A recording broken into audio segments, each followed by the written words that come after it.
And then another thing in design, cultural sensitivity, and some of you may recognize this artwork up here is done by Gus Granger. He's on our task force, and it was in response to the Confederate flag, and obviously the uproar that caused when you have some people that say, well, it's about history, and then others saying, well, the history is not the nicest thing, and is being very disrespectful of certain representatives within our community. So, in this case, Gus and his agency, 7KFT, thank you, decided that they were going to take on this project and try to rebrand the South, in a sense. But, recognize that in our history as well as current day, we still have some of these things that are very prevalent, the Redskins, cultural appropriation, erasure. So in erasure is when typically it was supposed to be a person of color or, a different gender, and then we change it out and decide that we want to put, a white individual or maybe a male in something that was typically a female role.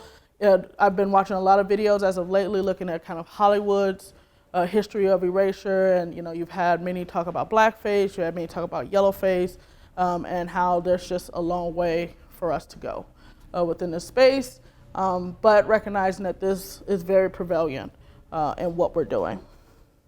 Challenges in our industry due to access. We have to recognize that design is a very privileged type of industry.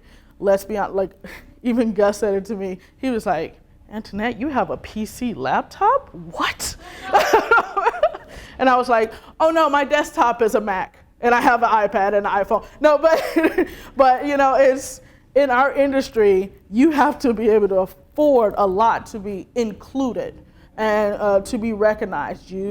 I remember my first graphic design class, the first thing the teacher said to us, it wasn't even, do you know what design is? It was, the Mac is your Bible. And I was like, okay. I mean, I thought my Bible was by my bedstand, but it's fine. But it's so true. It's like now we talk about Post-it notes, we talk about Wacom, we talk about all these different type of software. Adobe design is a very expensive field, and therefore it limits access to our field, especially when we look at K through 12 initiatives, and we have designers that are going into these schools saying, look at what I'm doing, look at my work, but yet many of these students may not even have access to a computer to be able to get to what we define as graphic design. Cheryl D. Miller, which was what do I define her as? She was the founder of the original task force, and if I remember correctly, 1989. And she still kind of works in and out of the space, but in reading one of her older articles, she said, graphic design can be considered a select professional field, which only a few may enter owing to its costly educational preparation and subsequent competition in the marketplace. In order to become qualified, Blacks have to overcome a gamut. But I put like an example of what you see as kind of a privileged designer. They may or may not have support at the family level when they're younger. If they have support, it kind of makes me go back to Michael's presentation last year when he talked about, at the conference, talked about his 50 years of experience, and he discussed, oh, my mom sent me to this community art class, and I continue to go to these classes.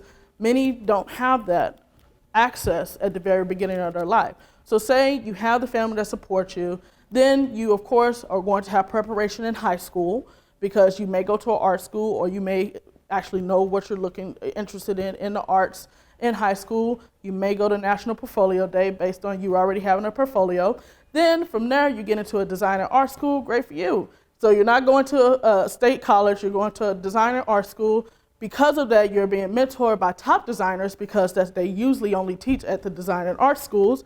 And from there, you are giving access to premier internships, because they're looking to pull designers from these premier design and art schools. From there, you receive a job offer or apprenticeship at a top agency, design firm, in-house, whatever it may be, Facebook, Google. Then, because you're working at these top firms, they're going to submit your work to the design competitions because they want to be recognized for it, which in turn gives you more rewards under your belt. From there, you're allowed to get attendance/speaking at design conferences. It may turn into writing books, and so on and so on and so on. And that starts from having access at the early age. There's many that don't have that access. And so what are we doing to give these students access, and not necessarily just awareness of it, but access to what we're doing and actually success over time. AIGA was my access point for me. And I know a lot of people, especially at the chapter level, contribute a lot of their career opportunities to AIGA. So recognizing that you are a point of access, but also knowing that there could be a lot more to be done. So, just remember that that is very important. If we want to make our industry more diverse, we have to look at access not just at the college level or at the, we're already in a professional career, but looking at those middle schoolers and helping them through their path. It was asking them the question, how can AIGA make an investment to reach underrepresented audiences? And what we told them was that you have, I think at that time, it was 10 minutes to write about what you can do to reach the audience, and then you had 10 minutes to talk about how your chapter can reach these audience members, and then what national can do. And I know Obed has been working tirelessly, actually analyzing and taking all that data from last year that actually could turn into something usable for AIGA, but I would love if you actually participate in this as well. So, but we're gonna spend 5 minutes where you're gonna write first addressing what can I do to reach underrepresented audiences.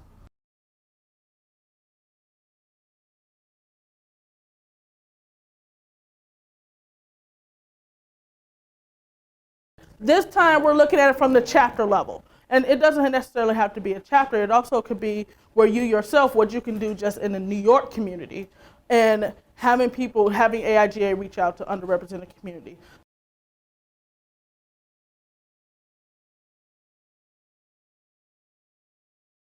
All right, so now we're on to the last category, which should be a walk in the park for you, which looking at the national level, and it doesn't just have to be AIGA, it also could be just the design industry overall, thinking about AIA, thinking about SEGD, How Magazine print.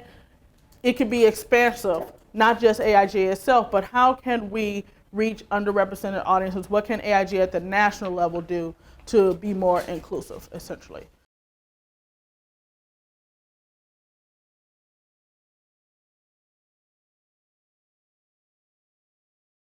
All right, time's up. So what's going to happen with all of this content? Obed's going to transcribe it. But also, the intention is to have this content kind of feed into the D&I handbook that we're working on, as well as any initiatives you're doing at the national level. So it's not something in which we're just having you brainstorm and then that's it. We actually want to make many of these pieces actionable. Thank you all. I guess go back to work.